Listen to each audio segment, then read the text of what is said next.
میرے عزیز ساتھیوں، جب بھی وطن عزیز پاکستان کا نام لیا جاتا ہے تو اس کے ساتھ ہی ایک تصور ابھر آتا ہے اسلام کا، مسلمانی کا، مسجد کا، مینار کا، قرآن کا، حدیث کا اور مدرسے کا۔ ایک اصول سمجھ لیتے ہیں۔ اصول یہ ہے، پوری دنیا میں ایک قوم، ایک قبیلہ یا کسی مذہب کی پیروی کرنے والے لوگ جب اکثریت کے طور پر زندگی ساتھ گزار رہے ہیں تو ان کے عروج اور زوال کا، ان کی ترقی اور غلامی کا، اقتدار، آزادی اور پستی کا انحصار اس امر پر ہے کہ یہ لوگ اس فلسفے کے حوالے سے کیا تصور رکھ رہے ہیں۔ میری مراد یہ ہے کہ وطن عزیز پاکستان کا نام اگر اسلام کے ساتھ جڑا ہوا ہے تو اگر یہ قوم ترقی کر رہی ہے تو دنیا نے یہ دیکھنا ہے کہ اس کے پیچھے فلسفہ اسلام کار فرما ہے، اور اگر یہ زوال کا شکار ہے، آپ چاہیں نہ چاہیں، دنیا نے کتابیں کھول کر نہیں دیکھنا، بلکہ انہوں نے یہ دیکھنا ہے کہ اس کے پیچھے جو فکر و فلسفی ہے، جب تک اسے یہ انفرادی اور اجتماعی زندگی سے خارج نہیں کر دیتے، اس قوم نے ترقی نہیں کرنی ہے۔ وطن عزیز پاکستان کے حوالے سے اگر ہم اس قوم کو ترقی کی شاہراہ پر ڈالنے کے لیے کوئی منظم حکمت عملی اختیار نہیں کر رہے تو یہ ملک ہی کے ساتھ بے انصافی نہیں بلکہ خود اسلام کے ساتھ بھی بہت بڑی انصافی ہے، اور یقین کیجئے اللہ رب العزت نے اس بے انصافی کا ہم سے ضرور حساب لینا ہے۔ یہ اسلام، قرآن، حدیث، اللہ اور رسول کے ساتھ بے انصافی ہوگی۔ میرے عزیز ساتھیوں، یہ میں نے اس لیے عرض کیا کہ جب آپ ایک مضمون لکھتے ہیں، آپ اس کا ایک عنوان رکھتے ہیں، اور اس عنوان کا معنی یہ ہے کہ یہ لفظ اور یہ عنوان اور یہ ٹائٹل اس مدعا اور اس مضمون کے ما لہ و ما علیہ کا احاطہ کر رہا ہے، تو کبھی کبھی عنوان ہی کے ساتھ پورے مضمون کا ایک خاکہ سامنے آ جاتا ہے۔ اسی طرح جب آپ مسجد فرض کیجئے نام رکھ لیتے ہیں تو مسجد کے ساتھ کئی سارے امور اور سرگرمیاں جڑی ہوئی ہیں، ساتھ ساتھ ہر چیز کا نقشہ سامنے آ جاتا ہے۔ اس لیے میرا عزیز ساتھیوں، جب اس مذہب کا نام اسلام رکھا گیا ہے، ان الدین عند اللہ الاسلام، تو پھر اس کا معنی یہ ہے کہ یہ جو عنوان ہے اس کا دائرہ کار بھی اس عنوان کے عین مطابق ہونا چاہیے۔ اسلام مین خود سپردگی، کہ بھئی زندگی کے تمام امور میں آپ قرآن و حدیث کی تعلیمات کی پیروی کر رہے ہیں، اور دوسرا معنی اس کا امن، سلامتی، محبت، ہم آہنگی، اتفاق، اتحاد اور خدمت ہے۔ مختلف تناظر میں آپ دیکھیں تو اسلام ان تمام ذمہ داریوں کا احاطہ کرنے والا عنوان ہے۔ اور پھر سونے پہ سہاگا، جب بھی ایک مسلمان دوسرے کے ساتھ ملتا ہے تو السلام علیکم، امن سلامتی کا پیغام، ایک دوسرے کو مضبوط کرنے کا پیغام کہ ہم نے مل کر اس ذمہ داری کو نبھانا ہے۔ ایک تأثر اس کے ساتھ حقیقی معنوں میں جڑا ہوا ہے، لیکن ہمیں اس سے آگاہی نہیں ہے۔ تو جب ہم السلام علیکم کہتے ہیں، عین ممکن ہے کہ ہمارے ہاتھ میں ایک برچہ ہو اور ہم نے اگلی لمحے کسی کے پیٹ اور پیٹھ میں گھونپنا ہو، لیکن ہم نے السلام علیکم سے آغاز کرنا ہے، کیونکہ ہم اس حقیقت سے آگاہ نہیں ہیں کہ السلام علیکم کا معنی اور مفہوم کیا ہے۔ اسی طرح میرے عزیز ساتھیوں، جب آپ عدالت کے ماتے پر اعدلوا هو اقرب للتقوی آویزاں کر دیتے ہیں اور پھر آپ لوگوں کو انصاف دینے میں ناکام ہو جائیں تو یقین کیجئے اعدلوا هو اقرب للتقوی نے قیامت کے دن آپ سے حساب مانگنا ہے، اور یہی ذمہ داری، یہ نگہبانی اور یہی ذمہ داری، یہ ریاستی جہانبانی اور یہی ذمہ داری معاملات کو نبھانے کے حوالے سے انصاف اور بے انصافی، سچ اور جھوٹ کی بھی ہے۔ میرے عزیز ساتھیوں، جب آپ اسلامی معاشرے کی بات کرتے ہیں تو ظاہر قرآن و حدیث سے آپ نے پوچھنا ہے۔ اب سوال ہم یہ اٹھاتے ہیں، ہم نے بہت ہی زیادہ انصاف سے کام لینا ہوگا کہ معاشرے کی تشکیل کے حوالے سے جن ذمہ داریوں کا اسلام تقاضا کرتا ہے، کیا ہماری سوچ، کیا ہمارا طرز عمل، انفرادی اور اجتماعی رویے اس فلسفے سے ہم آہنگ ہیں یا پھر نہیں ہے؟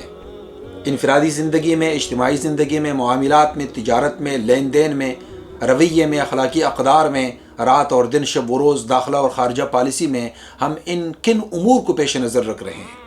اس بات کی بڑی اہمیت ہے، لیکن اس لیے تاکہ ہمیں اپنی ذمہ داریوں کا احساس ہو اور اپنی غلطیوں کا، کوتاہیوں کا احساس ہو، ایک مختصر خاکہ میں پیش کرنا چاہوں گا کہ اسلام ہم سے چاہتا کیا ہے۔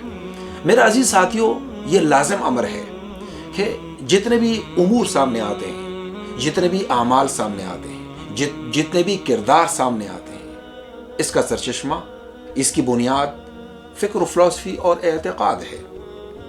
تو انفرادی معنوں میں جب آپ درست عقیدے کی شہادت دیتے ہیں، اللہ رب العزت کی توحید، نبی صلی اللہ علیہ وسلم کی رسالت، ختمیت اور خاتمیت، اللہ رب العزت کا علم محیط، اللہ رب العزت کا اندازہ اور تقدیر، فرشتوں کا وجود اور ان کی حاضری، اور اسی طرح آسمانی کتب اور تمام انبیاء، اور پھر آخرت پر یقین محکم، یہ تمام وہ امور ہیں کہ جو آپ کو ذمہ داری کا احساس دلاتے ہیں۔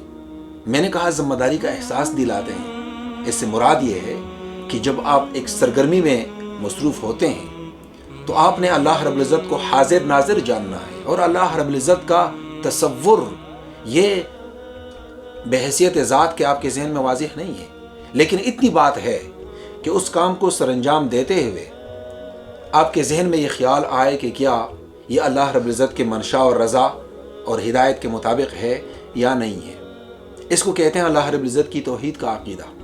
اسی طرح رسالت کے معنی یہ ہیں کہ اللہ رب العزت کی مرضی جس طرح پیارے نبی صلی اللہ علیہ وسلم نے متعارف کروائی ہے، میرا یہ عمل، میرا یہ اقدام، میرا یہ فیصلہ، میرا یہ رویہ، یہ اس رسالتی مزاج کے مطابق ہے یا پھر نہیں ہے، نبوی مزاج اور طریقے کے مطابق ہے یا پھر نہیں ہے۔ اسی طرح جب آپ ایک عمل سر انجام دینے کی کوشش کرتے ہیں تو فرشتوں کو آپ حاضر مانتے ہیں کہ کرامن کاتبین یعلمون ما تفعلون، ایک بات آپ منہ سے نکالتے ہیں تو آپ کو اس امر کا احساس ہو کہ ما یلفظ من قول الا ولدیہ رقیب عتید، ایک لفظ بھی آپ منہ سے نکالتے ہیں تو ایک چست اور حاضر ایک فرشتہ موجود ہوتا ہے، اور لپک کر اس نے اسے ریکارڈ کرنا ہے، فائل کرنا ہے۔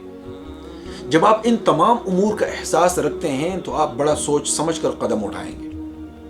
اسی طرح میرا عزیز ساتھیوں، تمام آسمانی کتب کو ماننے سے آپ کے سینے میں تمام انسانیت کے لیے یا سامی مذاہب کے ماننے والوں کے لیے احترام اور وحدت کا جذبہ پیدا ہوتا ہے۔ یہ نہیں کہ آپ ایسے یہودی بن گئے یا عیسائی بن گئے، بلکہ یہ کہ یہ وہ لوگ ہیں کہ جن کی طرف انبیاء بھیجے گئے، رسول بھیجے گئے، یہ وہ لوگ ہیں کہ جن پر آسمانی کتابیں نازل ہوئیں اور جن کی ہدایت کے لیے اللہ رب العزت نے ایک سلسلہ جاری فرمایا۔ اس کے معنی یہ ہے کہ ان لوگوں کے مقابلے میں کہ جو کسی مذہب کی پیروی نہیں کر رہے، یہ لوگ اس رشتے میں آپ کے زیادہ قریب ہیں کہ وہ شجر ابراہیمی سے متعلق ہیں، وہ کتب سماویہ کو ماننے والے ہیں، اللہ رب العزت کو درست یا غلط کسی بھی طور پر لیکن کائنات کا خالق ماننے والے ہیں۔ تو اس رشتے میں وہ لوگ بھی آپ کے ساتھ شریک ہیں۔ اس کے معنی یہ ہے کہ عالمی مکالمے کے لیے بحیثیت مسلمان کے اللہ رب العزت نے ہمیں ایک بہت بڑا راستہ دیا ہے، لیکن چونکہ ہم فروعی مسائل میں اس حد تک مصروف ہو گئے ہیں کہ ہمیں اتفاق کی کوئی صورت چھوٹے دائرے میں بھی نظر نہیں آتی، چاہے کہ ہم عالمی سطح پر دین اسلام کے حوالے سے لوگوں کے ساتھ مکالمہ کریں۔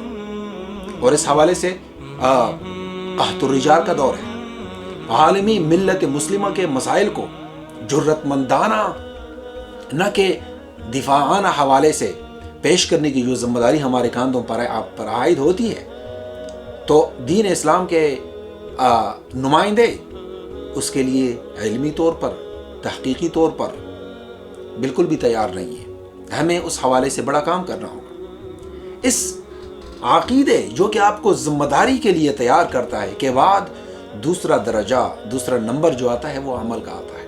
آپ جو بھی عمل کرتے ہیں تو اس عمل کی کئی پرتیں ہیں، اس عمل کے متعلقات ہیں، اس عمل کے مختلف زاویے ہیں۔ ایک عمل جو آپ سر انجام دیتے ہیں اس کا تعلق آپ کی انفرادی زندگی کے ساتھ ہے یا پھر اجتماعی زندگی کے ساتھ ہے، فیملی لائف کے ساتھ ہے، تجارت، معاملات اور عمرانیات کے ساتھ ہے، یا پھر سوسائٹی، ہیومن رائٹس کے حوالے سے، کسی بھی حوالے سے ہے۔ آپ نے کئی حوالوں سے اس کی چھان بین کرنی ہے۔ نمبر 1، کیا یہ توحید کے مطابق ہے؟ نمبر 2، کیا یہ رسالت کے مطابق ہے؟ نمبر 3، کیا یہ ملکیت کے مطابق ہے؟ نمبر 4، کیا یہ انسانیت کے مطابق ہے؟ نمبر 5، کیا یہ اخلاقی اقدار کے مطابق ہے؟ معنی یہ ہے کہ آپ کے ہر عمل میں آپ کے عقیدے کی عکاسی ہونی چاہیے۔ اگر یہ ریفلیکشن نہ ہو، اگر یہ ظہور نہ ہو تمہارے اعمال میں، فکر میں، اقدام میں، فیصلہ میں، اس کا ظہور نہ ہو، تو پھر اس کے معنی یہ ہے کہ جس عقیدے کو آپ ماننے والے یا اختیار کرنے والے ہیں اس عقیدے میں کوئی جول ہے یا پھر تمہارے ماننے میں کوئی جول ہے۔ اسے تجدید ایمان کہتے ہیں کہ آپ ان امور پر نظر ثانی کیجیے کہ اللہ رب العزت کے علم، کمال، جمال اور اس کے علمی احاطے کا تمہاری نظر میں مقام کیا ہے، حیثیت کیا ہے۔ میرا عزیز ساتھیو، اس لیے ایمان کے ساتھ ساتھ عمل صالح کا ذکر کیا، آمنو وعملوا الصالحات، آمنو وعملوا الصالحات۔ اس کے معنی یہ ہے کہ ایمان خالی خولی لفظوں کا نام نہیں ہے بلکہ عمل کا نام بھی ہے۔ اب میں اس بحث میں آپ کو نہیں لے جا رہا کہ بھئی ایمان بغیر عمل کے معتبر ہے یا نہیں ہے، یا عمل بغیر ایمان کے معتبر ہے یا نہیں ہے، یا عمل ایمان کا حصہ ہے کہ نہیں ہے۔ ایک تفصیل ہے اور علماء نے اس پر بڑی تفصیل سے بات کی ہے، لیکن غرض یہ ہے کہ قرآن مجید نے ایمان اور عمل صالح کو ساتھ ساتھ رکھا ہے۔ اب عمل صالح کیا ہے؟ جو بھی عمل ایمان کے عین مطابق ہو اسے عمل صالح کہتے ہیں۔ جب آپ کو انسانی زندگی میں اس امر کا احساس ہو جاتا ہے کہ میں ایک ذمہ دار فرد ہوں، کیوں ذمہ دار ہوں؟ کہ مجھے میرے پیدا کرنے والے نے ایک خاص مقصد کے لیے پیدا فرمایا ہے، تو دیگر حیوانوں سے تمہاری حیثیت ممتاز ہو جاتی ہے، اور ان انسانوں سے بھی تمہاری حیثیت الگ ہو جاتی ہے کہ جو اس کائنات کے آغاز کے لیے کسی خالق کو ماننے کے لیے تیار نہیں ہے۔ چنانچہ وہ کسی بھی ذمہ داری سے آزاد ہیں، اور وہ سمجھتے ہیں کہ ہم یوں ہی کیڑوں کی طرح پیدا ہوئے اور ہم یوں ہی فنا ہو جائیں گے۔ نہ ہم نے حساب دینا ہے اور نہ ہی ہم نے کسی کا احسان ماننا ہے، نہ ہم نے حساب دینا ہے اور نہ ہی ہم نے کسی کا شکریہ ادا کرنا ہے۔ اس لیے وہ اپنی زندگی میں خود کو آزاد تصور کرتے ہیں۔ ہاں، انسانی دائرے میں انسانی زندگی کو جواز بخشنے کے لیے اگر چند اخلاقی اقدار کو متعارف کرتے ہیں تو یہ ان کی انسانی ضرورت ہوگی، بشری ضرورت ہوگی، لیکن وہ مسئولیت کو نہیں مانتے۔ تو جب آپ عقیدے اور عمل صالح کے تناظر میں اس مسئولیت اور ذمہ داری کا احساس رکھتے ہیں تو آپ باقی لوگوں سے ممتاز ہو جاتے ہیں۔ پھر کیا ہوتا ہے؟ یہ عقیدہ، ایمان اور عمل کا یہ جذبہ آپ کو متحد رکھتا ہے۔ کیسے متحد رکھتا ہے؟ اللہ رب العزت کی توحید کے ساتھ ساتھ اللہ رب العزت نے والدین کی بات کی ہے۔ والدین کے ساتھ جڑا رہنا، رویے میں، فیصلے میں، خدمت میں، اولیت میں، عجز میں، انکساری میں۔ اس سے آپ کی فیملی مضبوط ہوتی ہے اور عائلی زندگی کا سفر کامیابی سے جاری رہتا ہے۔ اور پھر ایک خاص معاہدے کے ساتھ ہم ایک اجنبی لڑکی کو نکاح اور عقد کے سلسلے میں اپناتے ہیں تو یہ ایک اور رشتہ ہے کہ آپ ایک کھڑکی کھولتے ہیں، والدین کے بعد ایک نئے رشتے کو آپ جواز بخشتے ہیں اور اللہ رب العزت کے نام کے ساتھ آپ اس رسی کو مضبوط باندھتے ہیں۔ تو پھر جب آپ اللہ رب العزت کے نام کے ساتھ یہ سلسلہ جاری کرتے ہیں تو پھر آپ کو اس ذمہ داری کا احساس ہوتا ہے کہ یہ کوئی مذاق نہیں ہے۔ آپ خوش ہیں یا ناخوش ہیں کسی بھی طور پر، یعنی یہ آپ کے لیے کوئی چسکا لینے کا سلسلہ نہیں ہے، یہ ایک ذمہ داری ہے۔ والدین آپ کے خوبصورت ہیں یا نہیں ہیں، مالدار ہیں یا نہیں ہیں، اس ذمہ داری سے آپ عہد برا نہیں ہوتے۔ اور یہی لوجک بیوی کے حوالے سے بھی صادق آتی ہے. اور پھر بچوں کا معاملہ ہے. جب میاں بیوی آپس میں متحد ہو کر زندگی بسر کرتے ہیں تو بچوں کے حوالے سے بھی وہ مشترکہ ذمہ داری کو مانتے ہیں.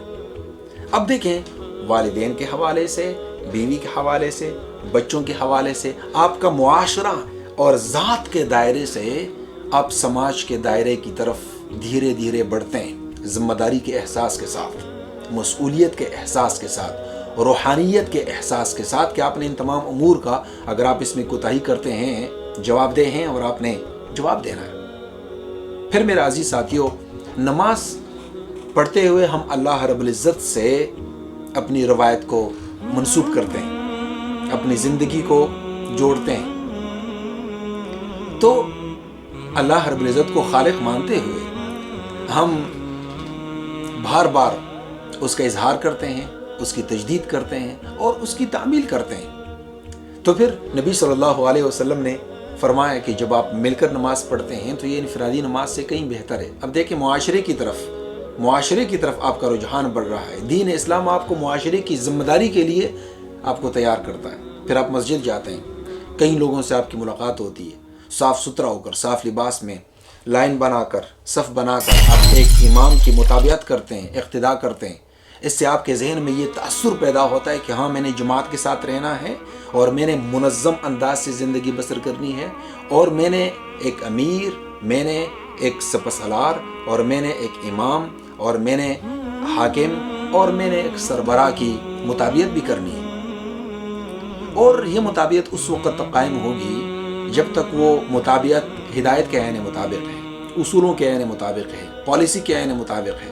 چنانچہ امام کی اگر نماز ٹوٹ جاتی ہے تو پھر وہ نماز جاری نہیں رکھ سکتا، اس نے کسی اور مقتدی کو کھینچ کر مصلی پر لا کھڑا کر دینا ہے، اور خود اس نے اس اصول کی تکمیل کے لیے جانا ہے جس کی ٹوٹنے سے اس کی نماز رکی ہے، متاثر ہوئی ہے. میرا عزیز ساتھیوں، امام کی حیثیت سپاسالار اور حاکم کی ہے یا نہیں ہے، یہ ایک مستقل بحث ہے.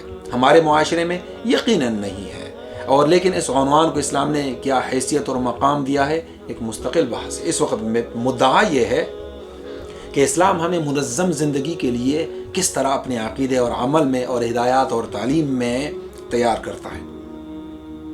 جب آپ نماز پڑھتے ہیں، آپ قیام کی حالت میں قرآن کی تلاوت کرتے ہیں، ایک تعلیم ہے، آپ اس کی تجدید کرتے ہیں، آپ اسے سمجھتے ہیں. اگر آپ اسے سمجھتے ہیں، پھر آپ رکوع کرتے ہیں. رکوع ایک ذمہ داری کے لیے اپنی کمر کو آپ جھکاتے ہیں. پھر آپ سجدے میں جاتے ہیں کہ میری جان بھی حاضر ہے اور میری دولت بھی حاضر ہے. کس چیز کے لیے؟ سجدہ کرتے ہوئے آپ عاجزی کے اختیار بھی کرتے ہیں، عاجزی کا جو ہے وہ تأثر بھی دیتے ہیں. جب آپ اتنے عاجز ہیں تو پھر آپ مال اور جان کو کس چیز کے لیے قربان کریں گے؟ یہ تو بہت ہی جرأت مند آدمی کی نشانی ہوتی ہے. میرا عزیز ساتھیوں، جب آپ عاجزی کا اظہار کرتے ہیں تو اس کے معنی یہ ہے کہ آپ نے کسی اور کے سامنے سر نہیں جھکانا. لیکن خالق کے سامنے آپ سجدہ ریز ہوتے ہیں، اس کے معنی یہ ہے کہ آپ نے خالق کی اصولوں کے مطابق زندگی بسر کرنی ہے. اور چونکہ آپ کو خالق سے محبت ہے، کیونکہ خالق کے احسان کا، شفقت، مہربانی اور رحم و کرم کا آپ کو اندازہ ہوا ہے، اور اس کی وجہ سے آپ چاہتے ہیں کہ انسانی معاشرے میں سب کے لیے امن اور بھائی چارے کا ماحول قائم ہو. چنانچہ اس کا آغاز آپ خود سے کرتے ہیں اور خود کو آپ تربیت کے لیے پیش کرتے ہیں. پھر میرے عزیز ساتھیوں، آپ السلام علیکم کہہ کر نماز سے نکلتے ہیں. کیا مانا؟ کوئی اور لفظ کیوں نہیں؟ آپ ویسے ہی کیوں نہیں اٹھ کھڑے ہو جاتے کہ بھئی نماز ختم ہو گئی ہے؟ بلکہ السلام علیکم کہتے ہوئے آپ دائیں اور بائیں کو اس امر کا اعلان کرتے ہیں کہ اب میں نے امن اور سلامتی کی پرچار کرنی ہے، اور میں نے امن اور سلامتی کے لیے اپنے کردار کو آگے بڑھانا ہے. میرا عزیز ساتھیوں، واصف علی واصف کی بات مجھے اس وقت یاد آتی ہے. انہوں نے فرمایا تھا کہ تمہاری نماز حقیقت میں اس وقت شروع ہوتی ہے جب تمہاری نماز ختم ہو جاتی ہے.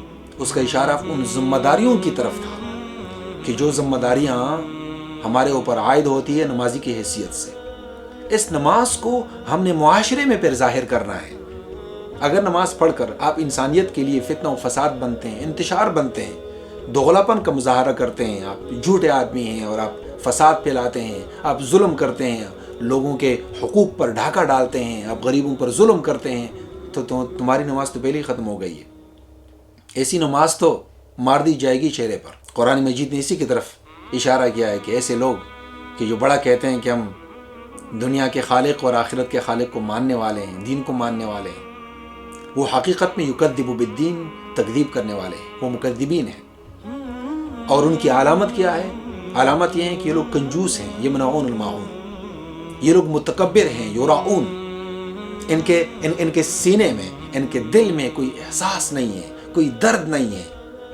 لا یحض علی طعام المسکین، کوئی انسانیت کے دائرے سے نکل گئے ہیں۔ یدعو الیتیم، یتیموں کو، اس لیے کہ بھئی وہ غریب ہیں، کیا انہوں نے آواز اٹھانی ہے، کیا انہوں نے اپنے حق کے لیے لڑنا ہے؟ یدعو الیتیم، ہٹو، تمہاری کوئی حیثیت نہیں ہے۔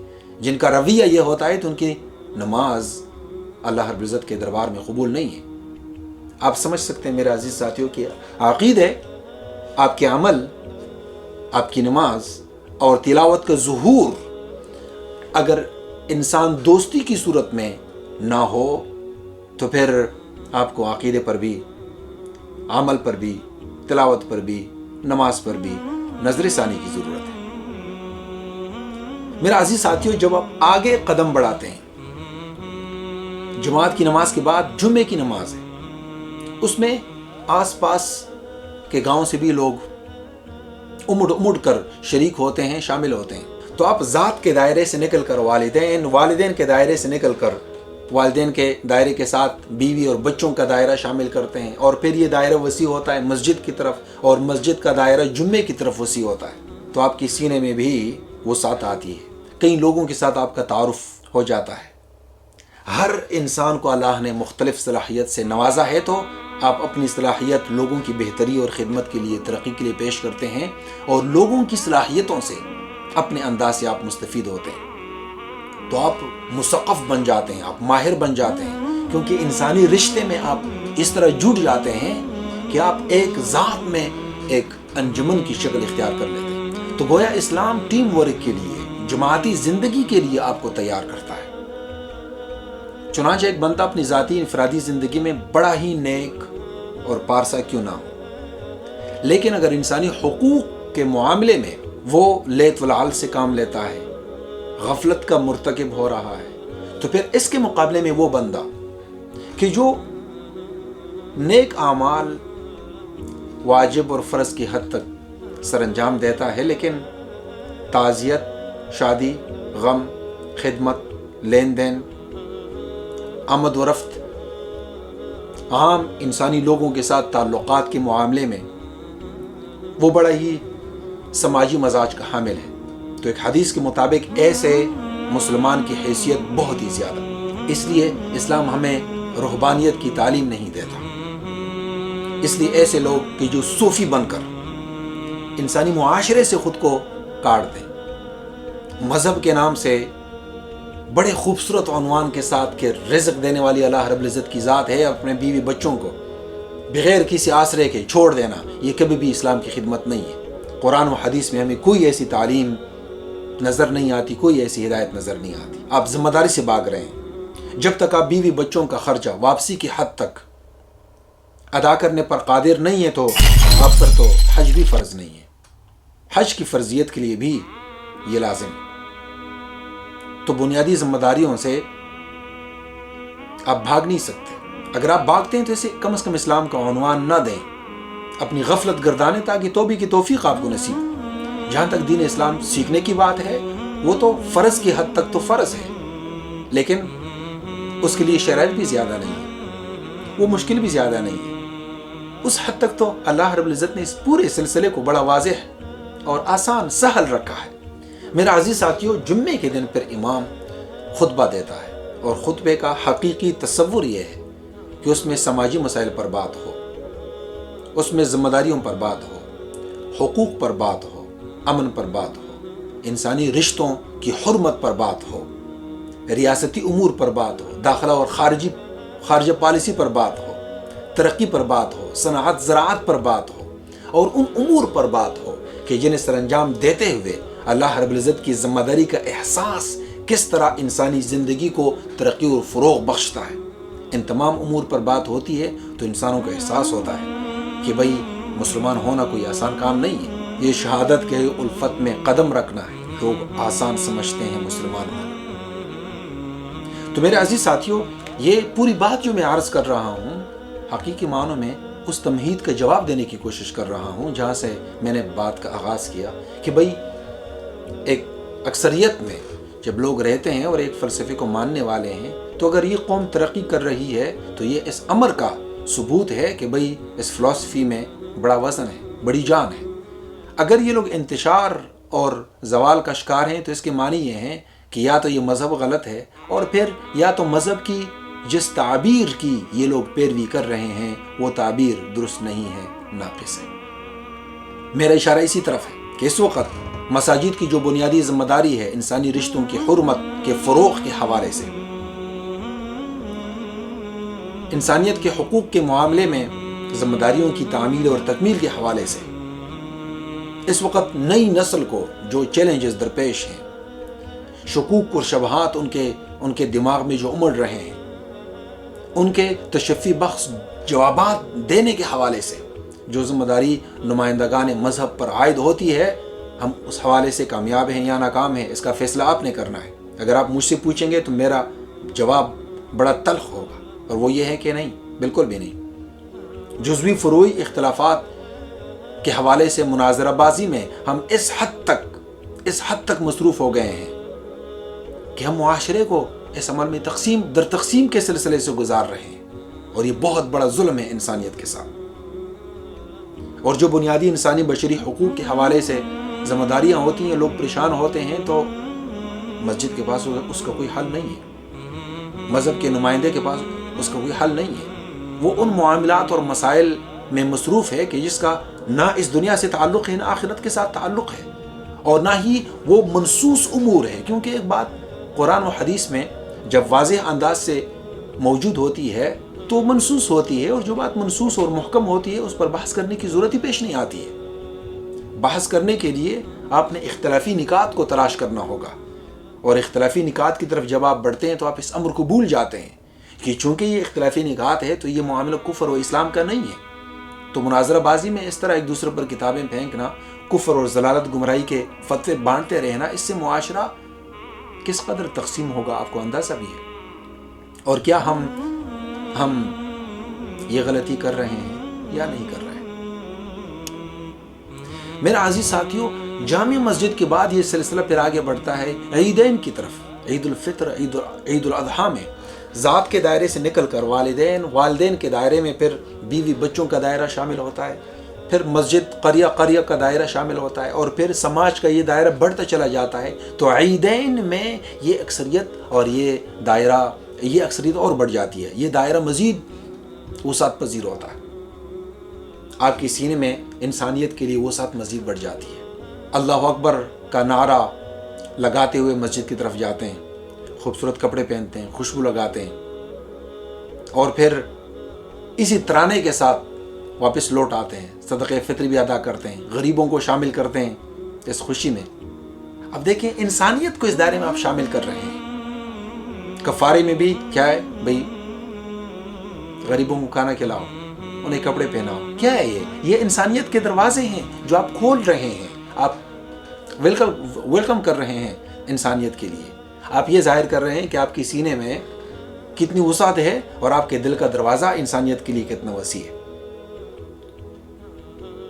آپ جب بھی کسی سے ملتے ہیں السلام علیکم کہتے ہوئے یہ تأثر دیتے ہیں کہ میرے دل میں آپ کے لیے امن محبت ہے، احترام ہے، نفرت نہیں ہے۔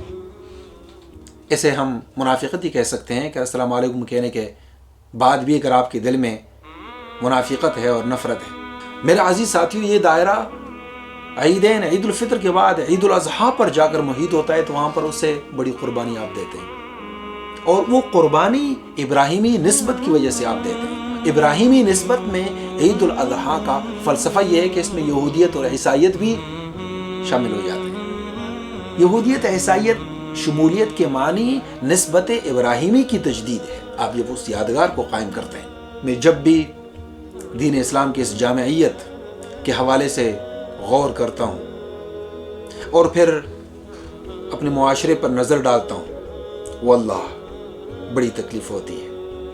عید الاضحیٰ کے بعد یہ دائرہ یہاں رکتا نہیں ہے، کسی موقع پر جب بھی وسعت اور طاقت ہوتی ہے حج پر چلے جاتے ہیں، اگر یہ معاملہ فرض کا ہوتا ہے۔ اب میں اسے مستقل موضوع نہیں بنا رہا، لیکن اس حد تک اس امر کو ثابت کرنے کے لیے میں علامات بتا رہا ہوں کہ کس طرح ایک عالمیت کے لیے یہ جامعیت آپ کو تیار کر رہا ہے۔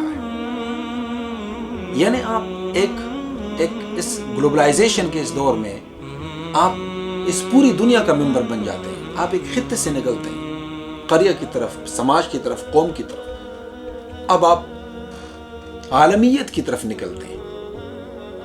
ایک ہی لباس پہننا تاکہ آپ کو یہ عجیب نہ لگے کہ بھئی یہ بندہ کہاں سے، یہ لباس، یہ کون سی زبان اور فلاں فلاں، منہ پر زبان پر صرف لبیک اللہم لبیک کی صدا ہوتی ہے۔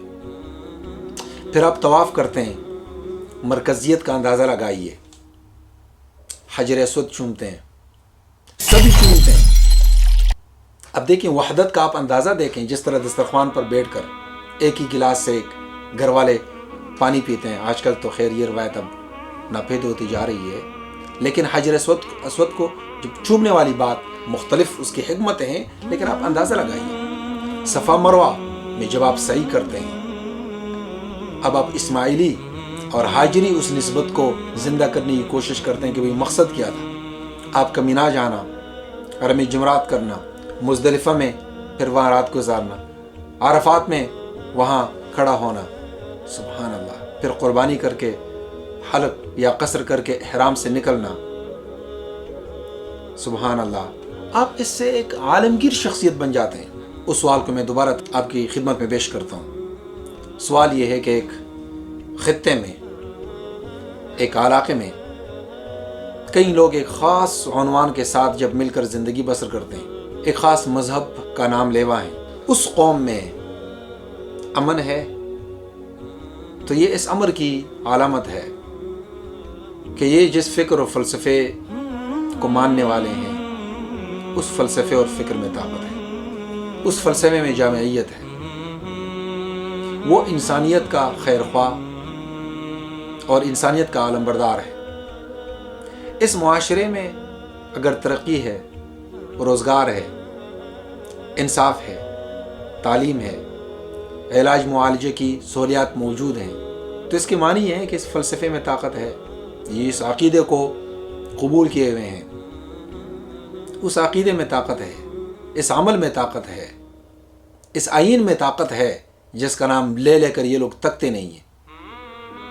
اگر اس معاشرے میں صلح و آشتی ہے، فرقواریت نہیں ہے، ظلم نہیں ہے، تفریق نہیں ہے، انتشار نہیں ہے، ہلاکتیں نہیں ہیں، ظلم نہیں ہے، دھماکے نہیں ہیں، حملے نہیں ہیں، چوری اور ڈاکے نہیں ہیں، اس امر کی طرف اشارہ ہے کہ یہ قوم منظم ہے اور اس قوم کی تربیت ہوئی ہے اس فکر پر، اس فلسفی پر، اس آئین پر، اس تعلیم پر، اس ہدایت پر کہ جس کا دائرہ اور عنوان امن ہے، سلامتی ہے، محبت ہے، صلح و آشتی ہے، ہم آہنگی ہے، ترقی ہے، خدمت انسانیت ہے، انسان دوستی ہے۔